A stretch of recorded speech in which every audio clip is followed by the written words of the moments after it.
Hello, ito po, andito po ngayon ako sa loob ng hospital. Ako po ay mayroong check-up. Ito po ang loob ng hospital namin. Wala po masyadong tao kasi po hindi po pinapayagan ng maraming schedule. Kaya kung ano yung oras niya, pasok, labas. Kaya po kundi po mga tao, kada unang pinto lang po. Ganyan po sila kahigpit sa ospital. At ayan na po, malapit na po ako sa aking pinto. Dito na po ako. Ayan po ang aking door. Tatawagin po ako niyan.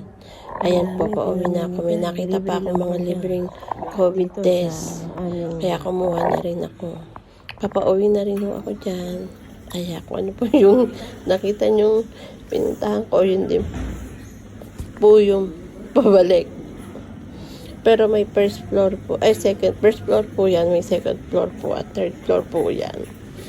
Kaya, yan lang po ang itsura ng ospital. Wala akong masyadong makikita, hindi katulad sa atin. Ang dami-dami tao. Talagang arrange nila ang mga tao para hindi magkahawa-hawa. Hindi mag-crowded at hindi magkahawa-hawa. Ayan na po ang labas. Kaya, ayan po ang ospital.